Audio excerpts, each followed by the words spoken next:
मसूद परवेज़। जैसा कि मैंने कल वाली जो प्रीवियस वीडियो है उसमें मैंने कहा था कि मैं आपको श्रिम्प हैचरी की जब वीडियो डालूंगा तो आप लोग हैरान हो जाएंगे कि ये एक इतना अच्छा बिज़नेस और आंखों से ओझल रहा है।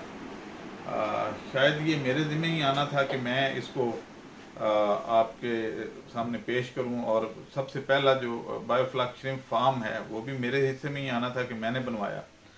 अब पहली हैचरी भी मैं ही बनवा रहा हूँ, और इससे मुल्क को क्या फ़ायदा होगा और आपको क्या फ़ायदा होगा और आपके इर्द गिर्द लोगों को क्या फ़ायदा होगा, क्योंकि मेरा हमेशा से यही मोटो रहा है कि काम वो करना है जिसमें विन विन सिचुएशन हो, कि आपको भी फ़ायदा हो, लोगों को, पब्लिक को और मुल्क को अल्टीमेटली हो जाए।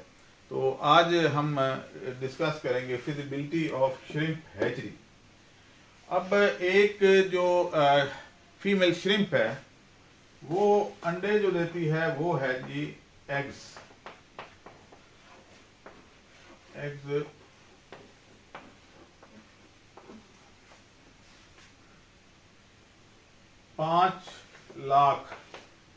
5 लाख अंडा, इसमें से 85% 5 लाख का वो आप करते हैं, करें जी साहब 85%,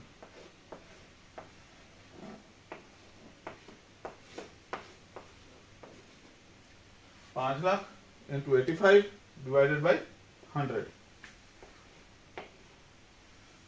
कितना है जी? तो ये आपकी, क्योंकि 85% इसकी हैचेबिलिटी है, अगर 5 लाख अंडा हो तो उसका 85% बच्चे निकलेंगे, लार्वा उसका 85% बनेगा। अब इसका जो है 4 लाख बच्चे आए 4,25,000।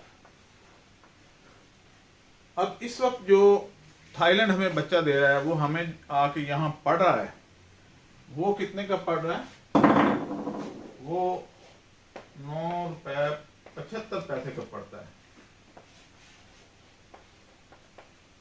9 रुपये 75 पैसे। अब इसके अगेंस्ट डॉलर हमारे बाहर चले जाते हैं। अब ये जो 4,25,000 है, जब हम यहाँ पैदा करेंगे तो हम इसको सेल करेंगे 2 रुपए का या इससे भी कम। तो जब ये 2 रुपए का सेल होगा तो क्या होगा, यानी आपका 4,25,000 को अगर 2 से ज़रब दें तो ये बन गया जी 8,50,000। एक फीमेल श्रिम्प जो है वो कितना देगी आपको? 8,50,000 रुपया। अब ये 8,50,000 रुपया जो है ये एक पेयर से आ रहा है, और आपने 4 फीमेल रखनी है, 4 फीमेल और 1 मेल, यानी अगर पेयर बनाए जाए या एक फैमिली जो है आपकी इसकी जो श्रिम्प की है वो आपको तकरीबन 32 लाख से भी ज़्यादा रिटर्न कर रही होगी। अब यहाँ फार्मर का जो सवाल है कि जी इसमें नुकसान तो नहीं हो जाएगा? तो नुकसान होगा कैसे भाई? जब आपको 2 रुपए का बच्चा मिला, आपने फॉर एग्जांपल इसका 5,000 बच्चा डाला, तो कितने का डाला? 10,000 रुपए का। इस पे जो टोटल खर्चा आता है कमर्शियल फीड का वो भी 10,000 रुपए का है। तो 10 जमा 10 20,000 रुपए की तो टोटल इन्वेस्टमेंट है, तो नुकसान होगा कहाँ पे? और ये सख्त जान होता है, और इसकी मोर्टेलिटी परसेंटेज बहुत थोड़ी है। यानी हमने जो थाईलैंड से मंगवाया उसमें जो सरप्लस हमारे पास है वो भी सर्वाइव कर गया। और मैंने 3-4 विजिट्स करवाए हैं, अपनी जो क्लास मेरी आई, जो मेरे से ट्रेनिंग लेने आते हैं उनको मैंने विजिट भी करवाया, उन्होंने खुद अपनी आंखों से जाकर देखा। अब हमें उसके लिए मज़ीद टैंक बनाने पड़े, क्योंकि वो मरा ही नहीं और हमारा वो श्रिम्प जो है वो तंग हो गया। फिर हमने एमरजेंसी तौर पे मज़ीद टैंक लगाने पड़े, और 16 टैंक जो हैं हमें मज़ीद लगाने पड़े, क्योंकि वो तंग हो गया था। अब 20,000 की तो टोटल इन्वेस्टमेंट है जो आपको बाद में करनी होगी। अभी अभी क्योंकि वो आ रहा है थाईलैंड से, तो इसलिए थोड़ा सा महंगा है। लेकिन अभी जो रेट है उसके ऊपर हम कैलकुलेट करते हैं कि 97,000 रुपए का, 97,500 रुपए का झींगा, 10,000 रुपए की फीड, तो 1,07,500 रुपए टोटल एक्सपेंस। इसमें से कुछ 2-4 हजार आप और डालें तो 1,10,000 का इसका टोटल इनपुट कॉस्ट है। टैंक की कीमत इसलिए नहीं डाली कि वो तो 8-10 साल चलता है, तो वो डिवाइड होता रहा है और 3 से 4 क्रॉप्स आनी है, तो वो तो 1,000 ही पड़ेगा इस पे, या 2,000 पड़ जाएगा पर क्रॉप। अब इसकी जो इनकम है 180 केजीज, अगर हम 6,000 या 6,000 पे 180 किलो आता है वजन, और आज का रेट जो है वो पहले $7 तक भी गया है, फिर $8.2, और आज का रेट $9.8 हमें ऑफर हुआ है। तो 9.8 को 202 रुपए का डॉलर है, जरा दें जरा 1980 रुपए पर किलो, और इसको आप दें जी 180 से ज़रब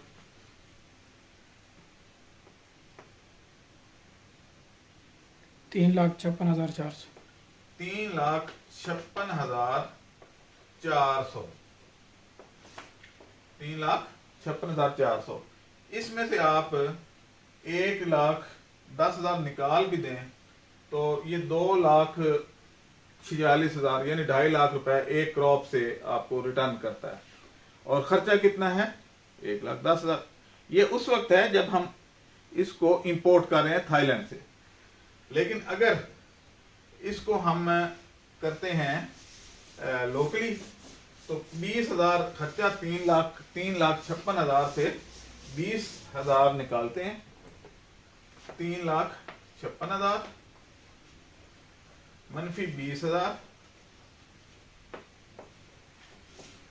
तो ये बच गया जी 3,36,000 एक क्रॉप का, यानी 3.5 माह की एक क्रॉप है। 3,36,000 ज़रब 3 से ज़रब दे दें तो ये तकरीबन आप राउंड फिगर में आप यूं कह लें कि 10 लाख रुपया आपको रिटर्न करता है। तो इससे ज्यादा बेहतर कारोबार कौन सा होगा? क्या पोल्ट्री वाला ये बिजनेस ले सकते हैं? इतना प्रॉफिट दे सकते हैं? उनको कोई बंदा दे सकता है? गोट फार्मिंग में इस तरह हो सकता है? एक बकरा ही 1-1 लाख का हो गया है, एक गाय जो है वो 5-6 लाख की है। तो जब इतना होगा तो आपका क्या ख्याल है कि ये पोल्ट्री रिप्लेस नहीं होगी? और इसका मुल्क को भी फायदा होगा, क्योंकि पोल्ट्री टोटली इंपोर्टेड है, उसका चूजा भी इंपोर्टेड, उसकी खुराक के इज़ा भी इंपोर्टेड। हम सिर्फ मिक्सिंग करके खुश हैं जी, हमारी इंडस्ट्री जो है वो दूसरे नंबर पे आ गई। तो इस सूरत में इस बिजनेस ने आगे जाना ही जाना है। जो लोग हैचरी में आना चाहें वो आपको मैं यकीन दिलाता हूं कि वो कोई छोटा मोटा काम नहीं है। इन्वेस्टमेंट जरूर छोटी लग रही है कि आप फर्क करें कि आपके पास अगर एक फ्रेम यानी हाल है और उसमें आपके रेयरिंग टैंक्स लगे हुए हैं, ग्रोइंग टैंक्स लगे हुए हैं और सर्कुलेशन टैंक्स लगे हुए हैं या मैचुरेशन टैंक लगे हुए हैं, और इधर आपकी ये हापे लगे हुए हैं, तो आप ये टोटल जो है सर्कल या उसमें पैकिंग वाला एक होता है, तो आप महीने में शायद 40 से 50 करोड़ रुपए भी कमा लें। और डिमांड इतनी होगी कि मेरा ये ख्याल है कि जो मैं एक्सपेक्ट कर रहा हूँ कि अगले 3 सालों में हर बंदे के घर में एक टैंक लगा होगा श्रिम्प का, क्योंकि इसकी एक्सपोर्ट है, ये सरप्लस नहीं हो सकता। हम लोग तो खाते ही नहीं है। अगर हमारे यहाँ जो जितना झींगा पकड़ा जाता है उसकी कोई 1% खपत है तो वो कराची और उस कोस्टल एरिया पे है। पंजाबी तो अक्सर वाकिफ भी नहीं है इससे। तो जब ये हैचरी काम करेगी और बच्चा 2 रुपए का होगा और फीड जो है वो इस पे तकरीबन आप यूं लगा लें कि 2 रुपए की फीड, 2 रुपए का बच्चा। तो खर्चा क्या है, क्योंकि ये नेचुरल फीड पे हमने पाला है, इसमें ज्यादातर रोल नेचुरल फीड का है, मोर्टेलिटी इसकी ना होने के बराबर है। तो यानी इतना सस्ता कारोबार और कौन सा होगा, और डिमांड इतनी कि जितना मर्जी बना लो, हर पाकिस्तानी 10-10 टैंक भी लगा ले, सिर्फ चाइना की खपत नहीं पूरी होगी, इतना बड़ा मुल्क है वो। तो ऐसे काम करने चाहिए, ना कि आस्ट्रोलॉप रख के तो उसके अंडे गिनते रहें और ख्वाबों में मल्टीप्लाई करें, वैसे नहीं होते वो। तो इधर लॉस का कोई बंदा मुझे चांस बता दे कि कहां पे है। तो ये है आज की एक फिजिबिलिटी रिपोर्ट जो रफ सी मैंने बना के आपको पेश की, समझाना मकसूद था। अदरवाइज हमारे पास प्रिंटेड है, अगर कोई लेना चाहे तो उसमें बारीकी से सारा कुछ हो सकता है। अब जो हैचरी का डिजाइन है वो भी मैं आपको बता दूं कि ये होता कैसे है।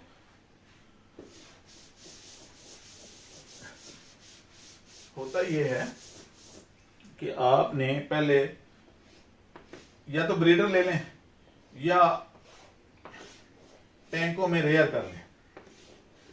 तो ये जो टैंक्स हैं ये रेयरिंग टैंक्स हैं। इनमें जब बड़ा हो जाता है तो इसमें सिलेक्शन की जाती है, सिलेक्शन करके फिर ये इनडोर हम ले आते हैं। इसमें ग्रोइंग टैंक्स इसको कहते हैं, यहाँ शिफ्ट हो जाते हैं।